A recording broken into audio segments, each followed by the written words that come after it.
វិស័យដែលយើងសម្លឹងទៅឃើញធំជាងគេបំផុតនោះគឺការបដោតទៅលើសិល្បៈវប្បធម៌ហើយមួយវិញទៀតគឺយើងចង់ឲ្យទីផ្សារសិល្បៈប្រទេសកម្ពុជារបស់យើងនៅពេលដែលក្មេងៗចំនួនក្រោយមកគឺគាត់ច្បាស់ជាមួយសិល្បៈចាំមិនមែនតាមខ្សែមិនមែនតាមការលើកជើងមិនមែនតាមការសដោងឡើងប៉ុន្តែឲ្យគាត់ឡើងដោយសមត្ថភាពដែលជាអ្នកសិល្បៈយ៉ាងពិតប្រាកដចេញពីសាលាសិល្បៈយ៉ាងពិតប្រាកដហើយយើងចង់ឲ្យពុកម៉ែបងប្អូនដែលស្រឡាញ់អាជីពសិល្បៈឬក៏ពុកម៉ែបងប្អូនដែលចង់ឲ្យកូនដើរនៅលើផ្លូវសិល្បៈចង់ឲ្យគាត់ផ្ដល់តម្លៃទៅលើសាលាសិល្បៈពីព្រោះសាលាសិល្បៈនៅក្នុងប្រទេសកម្ពុជារបស់យើងនាពេលបច្ចុប្បន្ននេះមានតែមួយគត់ធំជាងគេបំផុតគឺសាកលវិទ្យាល័យភូមិន្ទវិចិត្រសិល្បៈបន្ទាប់មកគឺយើងមានសាខាដូចជាក្លឹបសិល្បៈអីផ្សេងអញ្ចឹងទៅយើងមិនសូវជាមានសុខសាយប្រមាណនេះតកតងជាមួយនឹងក្លឹបសិល្បៈដូចជាសាលាសិល្បៈដូច្នេះហើយចង់ឲ្យបងប្អូនទាំងអស់គ្នាជួយផ្ដល់តម្លៃទៅឲ្យអ្នកដែលគេចេញពីសាលាសិល្បៈពិតប្រាកដក៏ដូចជាសូមឲ្យងាកមកចាប់អារម្មណ៍ជាមួយនឹងការហាត់រៀនដែលចេញពីមូលដ្ឋានគ្រឹះសិល្បៈយ៉ាងពិតប្រាកដវាមិនមែនជារឿងឈឺចាប់នៅពេលដែលយើងគិតថាមានខ្សែ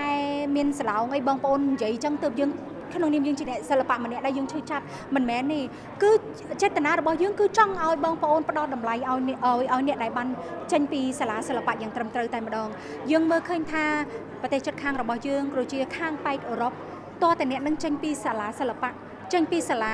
កុនទៅគេយកមកថតកុនអញ្ចឹងហើយទើបនេះខ្ញុំចង់ឲ្យបងប្អូនទាំងអស់គ្នាឲ្យតម្លៃទៅលើអ្នកសិល្បៈដែលមានក្រិតក្រមក្បួនខ្នាតត្រឹមត្រូវពីព្រោះយើងតែងតែនិយាយថាអូយកុនខ្មែរអត់ល្អមើលទេអូយកុនខ្មែរតួកុនលេងកើតសោះចាវាអាចមកពីកតាខ្សែវាអាចមកពីកតាអត់មានសិល្បៈសោះតែមានខ្សែយោងអញ្ចឹងហើយទើបធ្វើឲ្យវិស័យភាពយន្តផុនខ្មែររបស់យើងកាន់តែដំដោនចុះទៅពីមួយថ្ងៃទៅមួយថ្ងៃយើងតែងតែល្អថាមិនបានកុនគេល្អមើលមិនបានកុនខ្មែរមិនល្អមើលអាហ្នឹងគឺវាមកពីកតានឹងដែរ